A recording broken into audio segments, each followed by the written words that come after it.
Welcome to the FMCG Guys, the podcast that dives into the innovation, strategy, and trends shaping consumer goods and retail in Europe and beyond.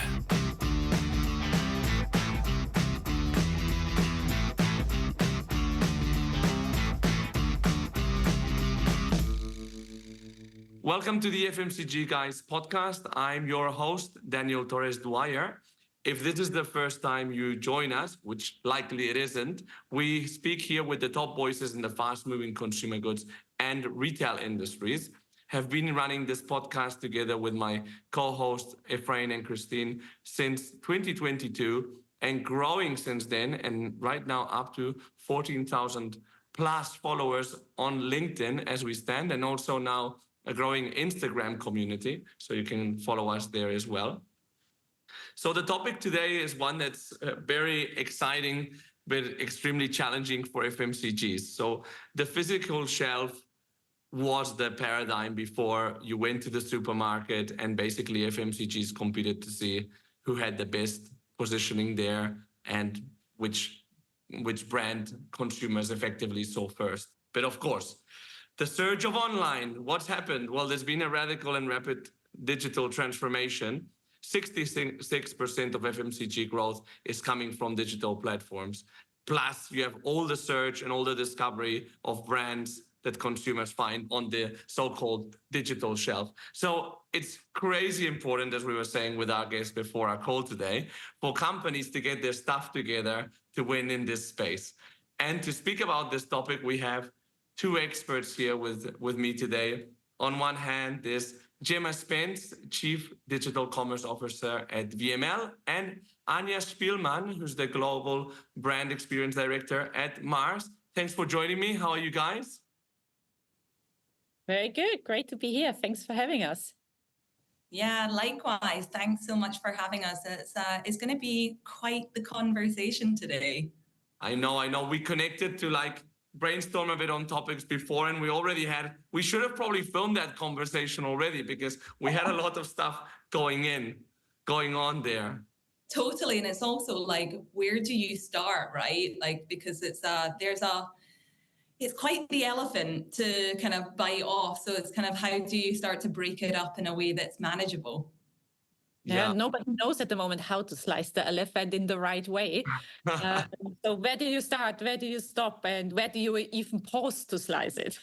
Well, it's even just when I was doing this a bit of an intro, it's okay, there's the buying online and then there's the online as a search element, right? So that already creates a huge divide and a huge question of where do we start, no? Like a bit of a chicken and egg question. So guys, it would be interesting to get to know you a bit better, for the audience to get to know you a bit better. How do you guys work together? Maybe we can start with Anja. What do you do at Mars? So I have the pleasure to lead the brand experience team for Mars Food and Nutrition, and looking after brands like Ben's Original, Dolmio, Seeds of Change, Tasty Bites, to really work with iconic brands. And basically my responsibility is within my team an end-to-end responsibility for the consumer experience. So from traditional packaging to the experience at the end, when it comes to media, when it comes to comms, social, digital shelf, everything falls under there. Every time a consumer has a touch point with our brands, my team is somehow in one form or the other involved into that. And I think that's where also the exciting part now is in the transformation of the last 20 years. It's now about brand experiences. It's not one thing anymore. It's not just product or just commercial. It's the brand experience, and digital has enabled that. So we'll be talking more about that. And Gemma, what's your role at VML, and how do you work with Mars? I have the great pleasure within VML, which is part of WPP, of leading the commerce practice within EMEA, and also leading digital commerce globally within VML. And that's a combination of a bunch of things, right? So that is, looking at capability. So where we've got best in world kind of digital first capability that allows us to get really into the weeds around insights that we use to kind of power transformation for clients. It's also a lot to do with people. So, in the agency world, it's, we're people based. So it's about having the best in class, best in breed people who can focus on the areas that, again, are really important for our clients, whether it's selling direct or selling indirect and all of the facets that go alongside that. And then finally, it's around process. So how do we start stitching and weaving together kind of all of those aspects around our clients' needs, and it's ultimately in service of our clients' growth. So, I always talk about, for the last 15 years, I have been at the intersection of, where digital commerce and kind of starts and has continued to evolve. And I think I regularly talk about digital commerce ultimately means change, because it takes a village to drive that transformation in any business. So I have the great privilege of working with Mars on a bunch of assignments, whether that's around Amazon or retail media or kind of clean room techs or content, and more broadly and more recently around digital transformation. Great. Speaking of which, so as I said before, until a few years ago, like online success was all about not online success, but retail success was being in the right place, in the right shelf. And online success was just about being on the retailer's website, and that's about it. But obviously, it's got so much more complicated now. That's only the tip of the iceberg. How have you seen that evolve in the last few years? So personally, I think the fundamentals have not that much changed. It's still about being at the right place with the right offer at the right time. That was true for a non-digital world. It just got more complex now in a digital world, because you have so much more touch points where you have to be there with the right message, with the right offer at the right time. And that's what we are trying to drive. So obviously the digital shelf and digitalization has given us so much more opportunities versus 20 years ago to speak to a consumer, also in a much more personalized way that's relevant for you. Versus, I would say 20 years ago, it was probably a one brush fits all approach. And also, you didn't know who was standing in front of your shelf. So in the old days, you had the physical shelf and you didn't know the person who was standing in front there. Now we get so much more data and insights of who is shopping our products, when are they shopping it, when are they looking for it, when they're sending the signals. So we get so much more insights about our consumer. That has changed massively. But the fundamental to drive growth is about having the right product at the right moment for the consumer. And it's interesting, no, because it's like, there's another chicken and egg thing. Like, is it individualism that made companies have to be more personalized, or has companies making more personalized offerings thanks to technology made people more individualistic? No, so that's an interesting one. Totally. And I think another aspect in all of this is around like the role of the platforms, right? So, I think we all recognize that search is one of the fundamental drivers of success now within the kind of online world. But the reality is that search is actually a behavior, and you're able to infer so much from search insights around, the why behind the buy, and also forecasting and, the 7 Ps within the marketing mix. So actually, I think the role of the ecosystem, so whether you're talking about e-retail, so someone like Walmart or Tesco's or Sainsbury's, whether you're looking at like a marketplace like a bol.com or an Amazon, or indeed through like social and live streaming, right? Like the echo chambers are, the walls just continually get higher and higher. So, and they are, they want to retain all kind of control within that ecosystem. So it's so challenging for brands, right, to be able to traverse in a meaningful way the kind of right product at the right time with the right messaging in order to drive sell through. So it's same but different. Yeah, definitely. And when we think of the digital shelf, what are like the key elements of it? Like, And what are the key? Or shall I? What are the key aspects that determine like the digital shelf? If that makes sense as a question. Sure. So I think it depends on, what angle you're looking at it, right? So if you're going, let's think consumer first. So the digital shelf is what is ranking, right? So whether that is within traditional, search engine. So whether that's kind of Google, Bing, the search engines, or whether it's kind of retail search.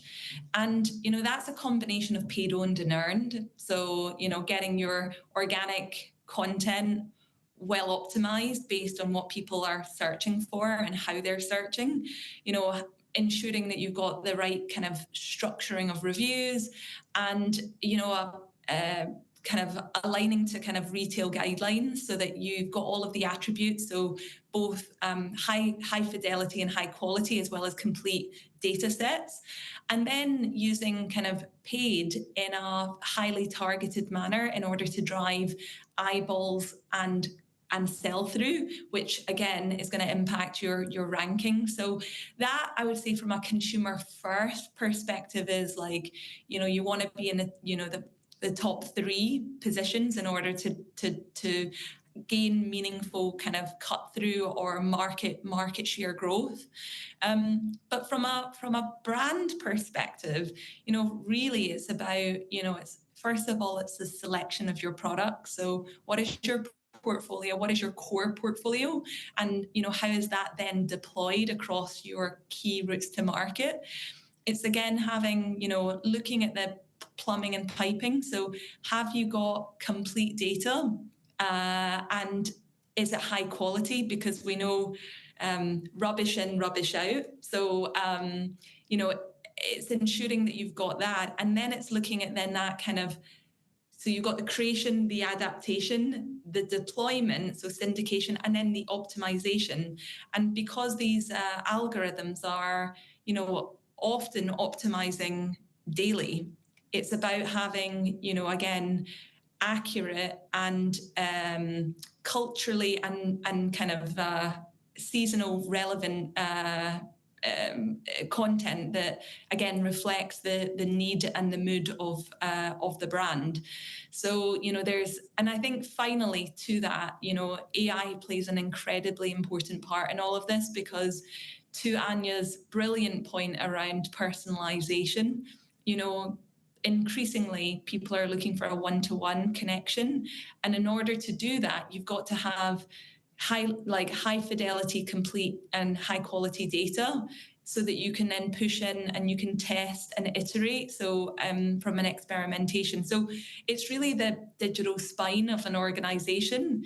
And without having that in place, then there's going to be some challenges. Mm. Yeah. And what I love about your answer, Gemma, I mean, I always love listening to Gemma when she explains it, because So do I. it's amazing, because you're sitting there and you're like, yeah, exactly, tick in the box. This is the playbook. And then when you come into reality, I think the key to really make it work is really being agile. Because things change so quickly in the space, at the speed of change of algorithm. What you can do with retailers, for example, you couldn't do before. This is really changing the game. And what is also changing the game, that it's all very fluid also between departments. In an old world, it was very clear this department is responsible for this one for that, and this one for this. When it comes to digital transformation, it's everybody. We're all sitting in the same boat, and you can't put your silo up and say, look, I'm not looking left, I'm not looking right. This is what I'm going to do. And I think these are the challenges we are all facing, which are super interesting. And it's great to be able to test and learn in this space. And I think that's the important part, to keep on testing, learning, and breaking the boundaries. Yeah, You're and so right. Sorry? Yeah, I was just going to say that, like, you're so spot on, because it takes people, right? And it takes, like, often it's like courage of conviction. It's creating a culture for experimentation so that people feel safe and secure to, like, take some risks and try things, because it's not always going to be right. And you're so right around it takes like a village, because it's not one person's job. And yeah, you know, we joke that we're the change makers, but it also is like it takes, you know, finance and supply chain and brand and media and customer development. It takes everyone in order to get that transformation going. yeah, and I think that Mars, for example, is a good example, because our recent guest Neil Reynolds was talking about like how they've created effectively like a business unit that's online with a multifunctional team for that. Yeah, And absolutely. Absolutely. I mean, Neil, who is fellow colleague in Mars Wrigley Snacking, they have done an amazing job in creating that there. And we for Food and Nutrition are going on a similar journey and looking into how do we best do it? How do we reach our consumer in the best way from a food and nutrition perspective? yeah. And one of the other topics around the digital shelf is this split, which is not really a split, no, between bottom of the funnel activity, i.e. traditional e-commerce, like am I selling online or not? And then there's a top of the funnel activity, which is like activating the brand online, like the marketing side. How do you see this split evolving? I think it's a very good question, and this question comes a lot. Me personally, Anja, if I take a step back and look into how do I think about it, I'm not very much in top of the funnel and end of the funnel thinking, because that's where I think everything blurs together today. It's not one or the other. It's like all needs to be orchestrated, and I'm going to use the word ecosystem again. It's an ecosystem where everything is equal rather than one is on top and follows the other. There's no linearity in there like a funnel anymore. It's like a hexagon where you go from one to the other. And as a brand, you need to be prepared to be on both sides, everywhere where in this kind of hexagon, if you want to call it a hexagon or circle. I couldn't agree more. And I think just to add to that, as the walls continue to get higher, right, in these kind of trading and transacting environments online, it's now the opportunity for brands to actually build brands that live within these environments. So, I often talk about, Myers-Briggs, sorry, not Myers, Byron Sharp, sorry. I've just recently done Myers-Briggs, Byron and Sharp, who is the kind of godfather of how brands grow. And, he talks a lot about mental and physical availability. And I think that is never more important nor true, especially as we move into kind of the digital first way of thinking. So we regularly talk about digital availability, and that's is taking a lot of the same concepts, but it's ultimately about building kind of brand equity and saliency that is kind of platform first, so that, it allows brands to move beyond the kind of commodity driven kind of opportunities that often exist within. So it goes beyond price or promotion or convenience, and it becomes much more of an emotional connection, and they can kind of ultimately stand out from any shelf. Is there like an example that you guys have worked on or comes to mind around the brand that's been able to do that effectively?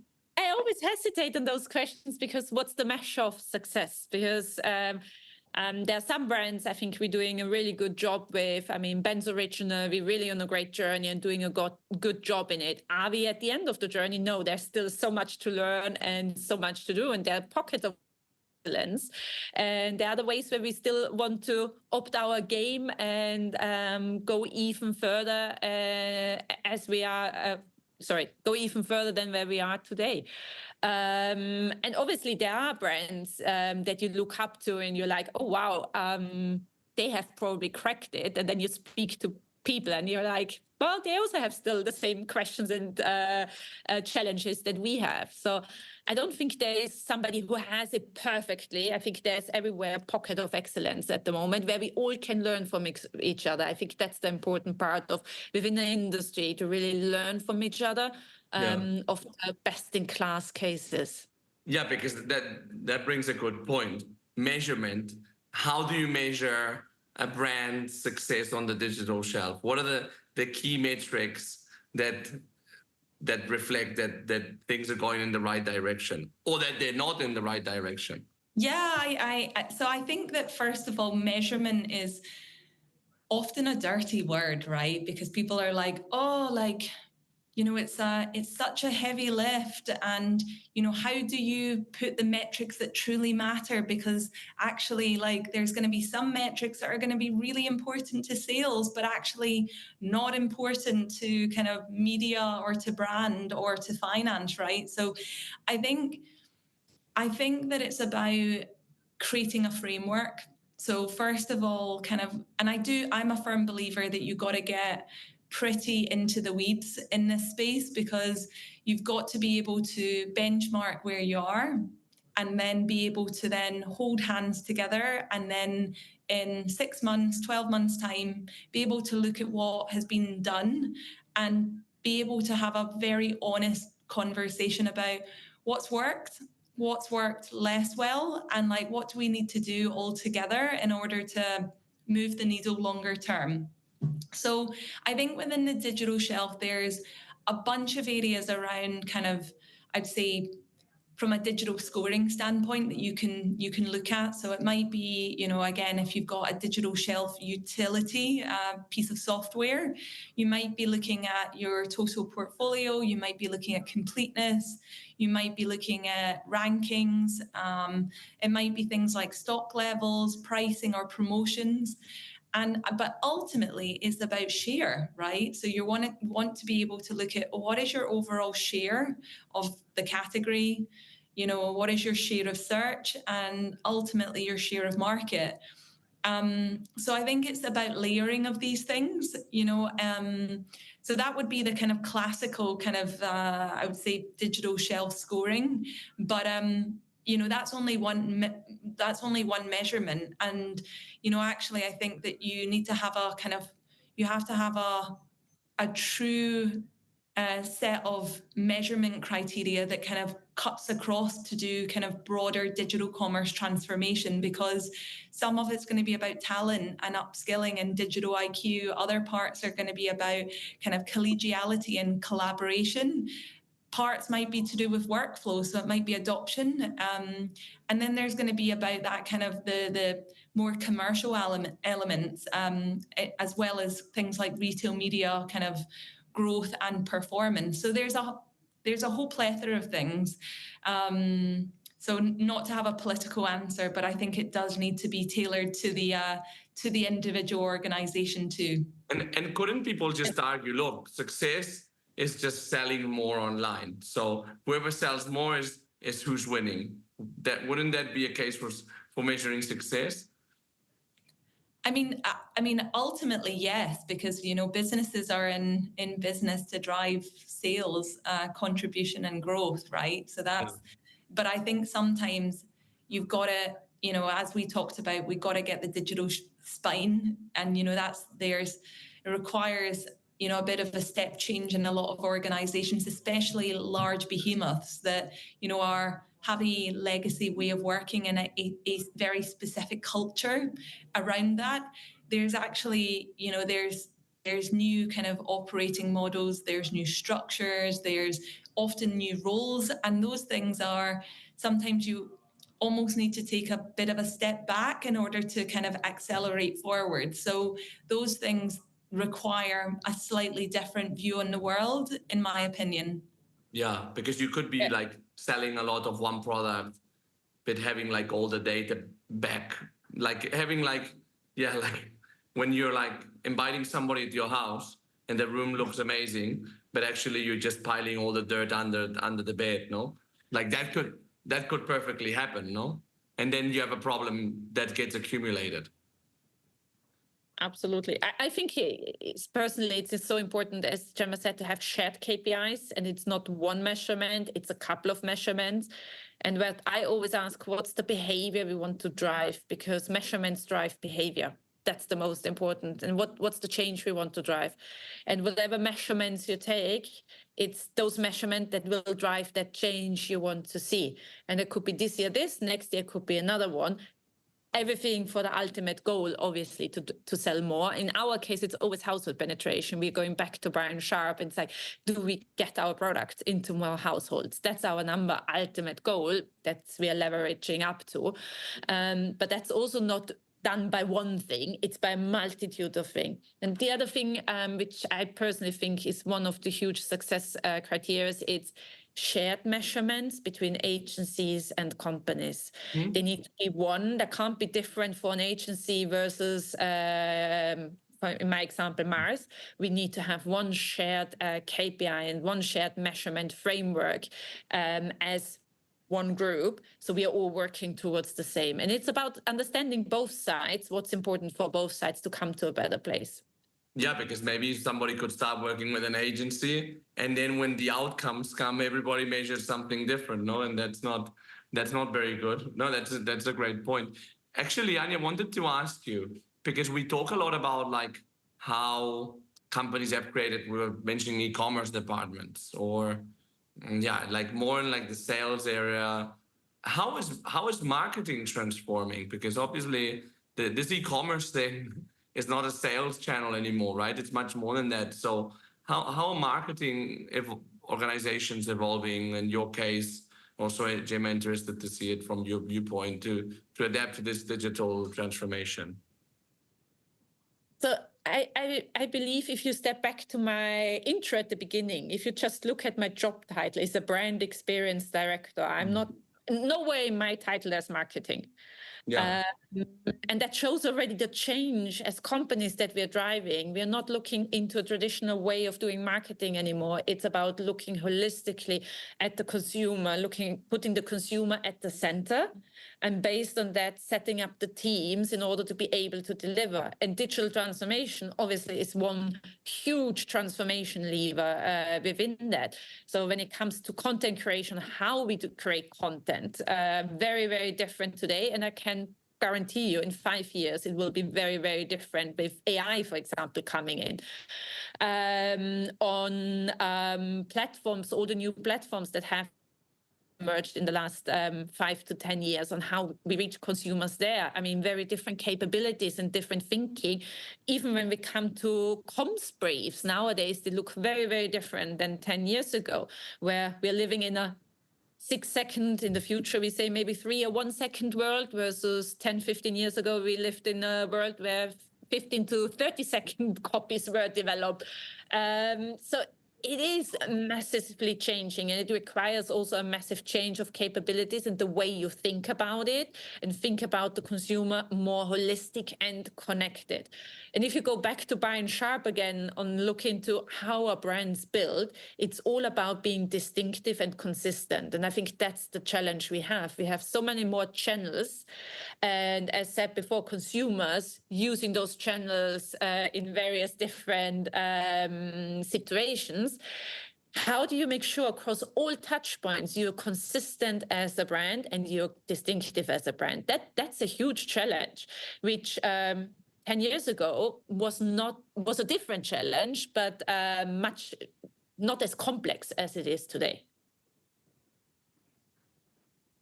Yeah, I would totally agree with that too. And I think the truth is there's not a silver bullet now, and definitely not in the future.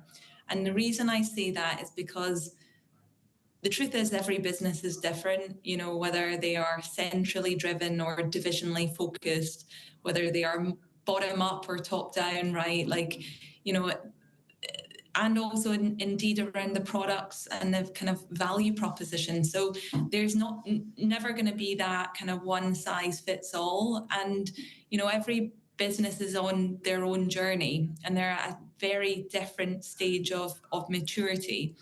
So, I mean, we've seen clients have a bunch of different operating structures. So from a sidecar to, restructuring kind of so that, you're moving from kind of a marketing-led organization to where sales and marketing is actually configured together.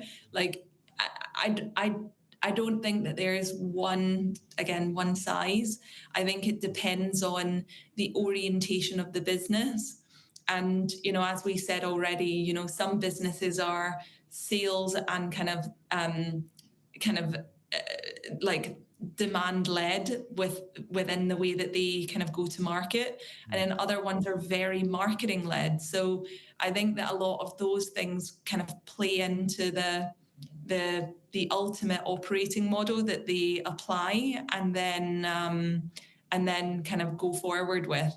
But back to Anja's point earlier on, I think that, shared ownership, shared responsibilities is really important, because you got to get people buying into the vision and mission and working together in a different way. So I think one of the things that I've seen that has been really well done by a number of businesses is by doing a +1 in terms of their objectives. So they've got their core, let's say 2, 3, 4 objectives, but there's the +1, which is about changing behavior.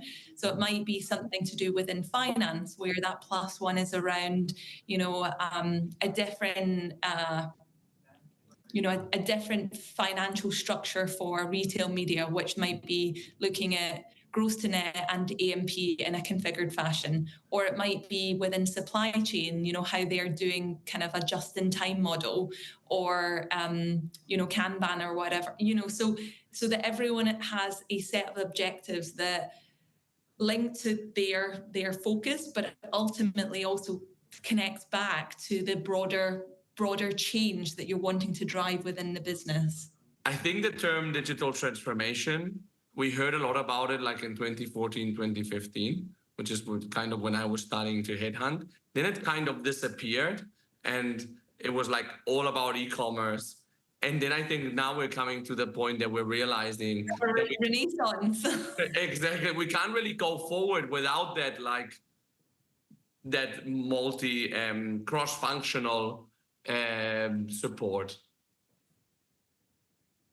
And so Anja, for this task, with task seems like a very small word for the difficult, complex thing it is, this task of digital transformation, obviously you can't do it alone, and you like borrow a lot of expertise from agencies like VML.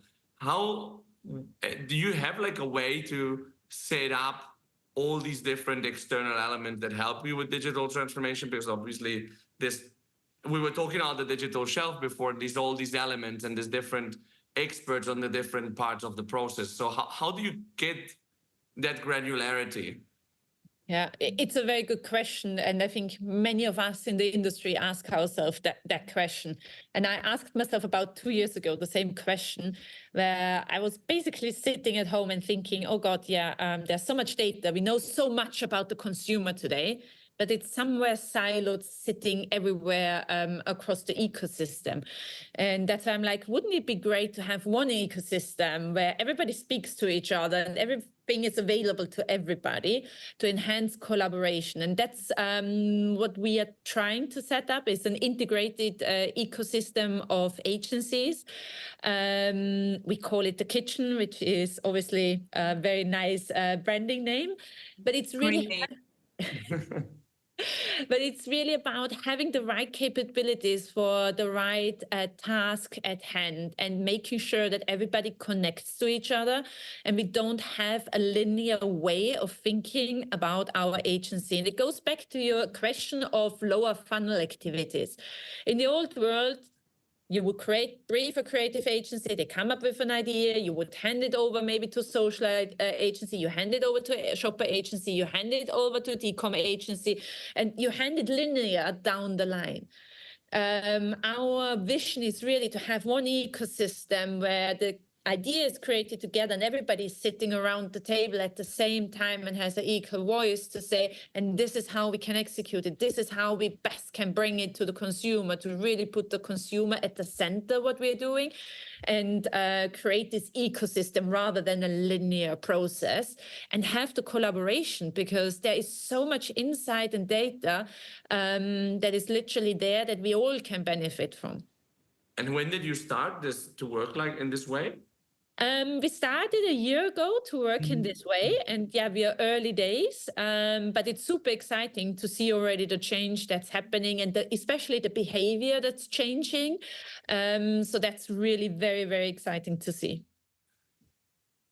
And from your perspective, Gemma, as an agency partner, how are you seeing this way of working? Like, how is it working for you?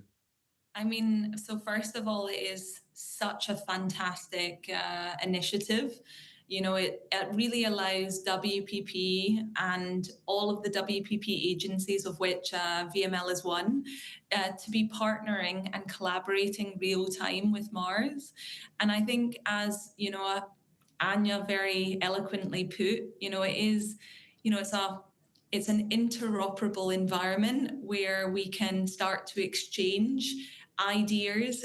We have a workflow, right, that is built around connections planning, but it based on the requirements within the connections planning process, you can start to allocate, you know, different teams, different types of capabilities around the needs. So whether that's around creative, whether that's around content, whether that's experiential, whether that's media, whether that is kind of digital commerce. So again, depending on the needs, you can start to organize in a kind of interoperable and kind of connected fashion. And, you know, that I think, as we've touched on, all the way through this conversation today, you know, digital commerce is the cross-section of change, and collaboration is absolutely essential in order to drive that. So I love this initiative. You know, this is one that, you know, allows us to pull that data and kind of align around insights that will identify where to play, how to win, and really how to grow. So it's super. Yeah, no, definitely, because that's, as we were saying, like the shelf is more liquid than ever. No, like everything is all over the place. The marketing and sales efforts are like together as well. So it only makes sense that everybody's on the same page and has share the information and the data. No, like it's probably a bit overwhelming at first, but once you have it all in place, it must be like you can actually drive business in the same direction. No, so. Speaking of which is also related with all these changes we're seeing, we've kind of touched a bit upon it before, but I think it's good that we go right into it. Retail media. So basically, retailers really coming up with a marketing offering, which is activation, which is search and discovery. How are you seeing that surge of retail media networks contribute to digital transformation? Well, I'll quickly go first and then kind of hand over to Anja. I mean, retail media is the hottest ticket in town. Let's be honest. Like, I'm sure, Daniel, you've had that as a conversation more than once on the podcast. So I think the truth is that brands can start to take more control within the kind of digital shelf in a way that allows them to look at kind of switching, alternative purchases, bundles, etc., with, you know, near and within the retail walled gardens. So for brands, it's an incredibly powerful tool. We're also seeing that retail media is reaching up into kind of full funnel media, you know, with the connectivity of shoppable and kind of static and dynamic ad format. So it's really coming into its own. So it's really important. And I think, what also rings true for clients and businesses like Mars, right, is that, the data exchange there is immeasurable. You're able to get and infer so much in terms of that why behind the buy in a way that they, may not have been able to get before. So, there's a whole kind of, there's an exchange that is now being done within the kind of JBP process, which has traditionally not been so kind of omnipresent. So that's it from a kind of brand perspective. But if we think about from a retail landscape, they are continuing to see like diminishing returns. They're being squeezed on margins. They've been pushing own label, but actually they're in some cases it's starting to backfire. So they are looking for kind of new emerging areas that they can monetize. And, at the rapid growth of retail media with the relatively low capex in setting it up, and actually the really high margins, anywhere between 60 and 90% gross margin, it's no, you don't need to be a rocket scientist to really understand why they're leaning in. And I think the challenge for brands really within, or the kind of challenge for brands is like with all of these opportunities, and different types of inventory, like where to prioritize, where to focus, and where to invest. Yeah, that's always the challenge. I think prioritization, where to invest. And it's probably, again, going back to test and learn, testing and learning and seeing what's working, what's not working together with the retailers.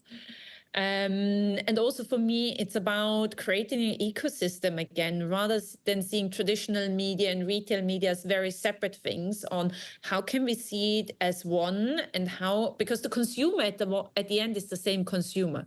The consumer at the end doesn't care if it is coming from a traditional channel or if it comes via a retail channel. So how can we make sure that as companies, we see it as one, we get the same insights, and we can, based on seeing it as one, we can make the right trade-off decisions and the right prioritizations. So many touch points, Anja. They're not making your job any easier, are they? Well, it keeps it interesting. That's true. That's a half glass full way of seeing it. No, but you're right. It must be fascinating because you could be in the same role for 3 years and see that it will like the priorities must be so different now than they were. Speaking of which, one of the changes we've seen in another buzzword, but with true implications, as we said before, is AI. And how can AI overcome how can it really help companies overcome the agility and speed challenge? And how relevant will marketers be with AI on the table? I'm not worried about my job. Very honest. Are you retraining into an AI manager? No. And but look, AI is a huge opportunity, and it opens doors that we haven't even thought about it, and it will open even more doors we have never even thought about it. I see it as a huge opportunity within marketing to really get closer to the consumer and deliver more personalized experiences at scale. Versus today, it costs a lot of resource to deliver really very personalized experiences. In the future, that's my vision, is it will enable us to be much quicker and faster at a very cost-efficient way also to deliver those experiences. Will we still need marketers? Absolutely. Do we need creativity? Absolutely. So that's why I'm not worried about my job. I'm excited about what we can do. And as you just said, 5 years ago, my role would have probably looked very different. I expect that in 5 years, my role would also look very, very different from versus how it looks today. So there's a huge transformation going on. And it feels a bit like at the early days of the internet, where we all knew what's coming is big, but nobody could really tell how big and what exactly it is. And that's how it feels with AI. It's going to be big. It's going to have a huge impact. And it's going to be exciting and unlock a lot of things. Yeah, I couldn't agree more. And I think that it presents marketeers with so much opportunity. But I think that there's also a lot of work that needs to be done because, I think I earlier on I mentioned, rubbish in, rubbish out. So, AI is only as good as the input, which has to be kind of high quality and and fairly complete data. And it needs those within the parameter in order to do kind of the LLM kind of testing and experimentation at scale. So I think there's a couple of jobs that need to be done in terms of first of all, making people feel like safe and creating a culture where, experimentation is at the core. I think training people so that they know what they need to input into the systems and how they can organize around it. But I think it's so exciting about how it's going to drive that one-to-one and kind of personalization at scale, because really in highly commoditized and impulse categories like kind of Mars Foods, it's so important to create that brand distinction and that emotional kind of salience within the category. Otherwise, actually, the business will diminish. So I think it presents huge opportunities. I also think that, as we think outside of marketing, in terms of, other parts of the organization, it's going to allow us to be much more effective. And within WPP, the way that we've been thinking about it is that actually the one thing that AI can't do is creativity, or kind of human-led kind of creativity and thinking. So we view it very much around human augmentation. So I think, like Anja, I'm not worried about my job. I think that it's going to make her job more interesting, even more interesting, and also a bit more challenging. But it's going to be a fun ride. Yeah, no, indeed. I mean, I was just laughing when you were talking about like the creativity, because yes, I don't think AI, like when you see all these AI created images all over the place, and you can tell it's by AI, right? The same as when you can see something written by ChatGPT. That will obviously evolve, but ultimately the criteria of being able to guide or decide among these will be human. I think no. Yes. I have a question for you guys that, for me, before my takeaways, I think will be interesting to sum up. So what are your key 3 pieces of advice that you would give to FMCG companies right now? I was going to say in the digital shelf, but I would say in this environment that we have and we've been talking about. Shall I go first? So can I go with 4? Would you mind? I'll make it really, really snappy and quick. I'll allow it. Okay, good. So I think, first of all, we've got to organize.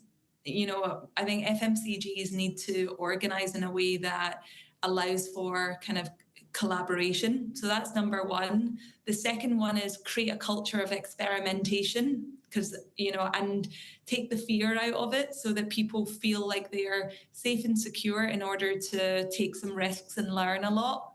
The third is about build your digital spine, because that is going to be so important to win and grow within the AI era. And finally, the new battleground is the clouds for commerce. So, start to build out what your kind of cloud clean room strategy is, so that you can start to garner real-time insights that will drive your business forward. What about you, Anja? advice, I guess, is the three things that you're doing yourself, no? Yes and no. I mean, I hope I'm doing that. The first one for me is also the culture of experimentation. That's the number one for me. It's like, be open to fail, be open to learn, stay curious on the journey, don't give up. So that's the first one. The second one is for me 80-20 approach. Don't go for perfection. I think that's something sometimes we all like to go for a perfect solution before we move. And the third one is for me, start now. Don't wait, start now. I mean, really get into the weeds and maybe start small. That's totally okay, but go and do. Perfect. Well, these are excellent takeaways.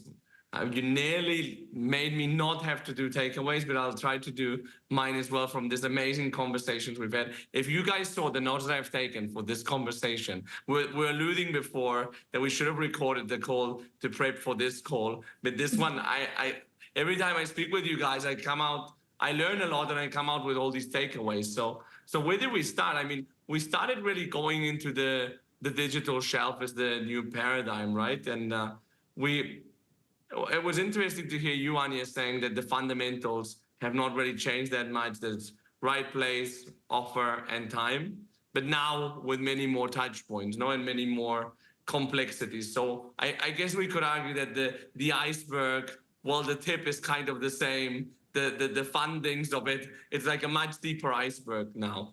Then talking about like the digital shelf itself, we talk about paid, owned, and earned, which I think was an interesting way of breaking down how the different levers that companies have, and that ultimately companies need to be in the top 3 positions.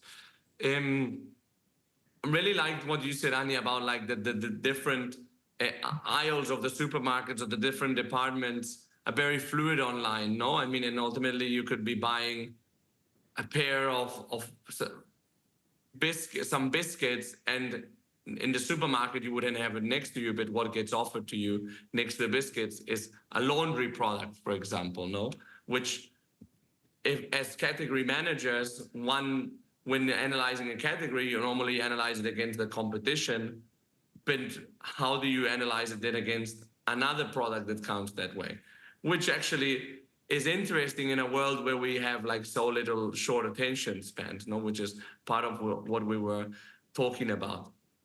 And obviously, when it comes to like the investments that we do or the actions that we take on the digital shelf, we want to measure. And I've learned today that measurement is a dirty word. At least that's what Gemma said, because there's somewhat of a controversy. Some people want to avoid it. So I think it's a work in progress where people have to really decide what matters to them, and also then align with their agency partners of what are the key metrics there that are important.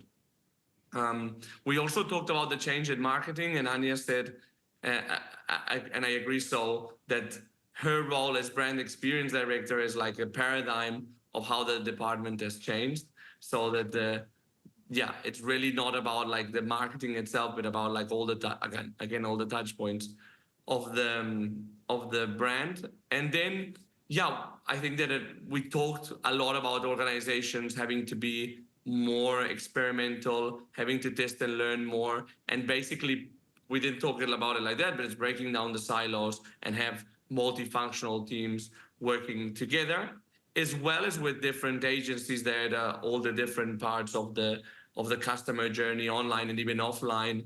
How can we integrate them? And I think at Mars Foods, you're doing a good thing with the kitchen, right? Where you have a shared platform for all the different agencies to basically have all the information on the table and be able to come with better outcomes. So we talked then finally a bit about retail media and AI, which were 2 topics that are very relevant and will continue to be. So I think this is one of these podcasts that I invite people to re-listen to it again in parts, maybe taking notes of when we talked about each thing. And it was great to have you here, guys. Thanks so much. Thank you. Hope I summarized it decently.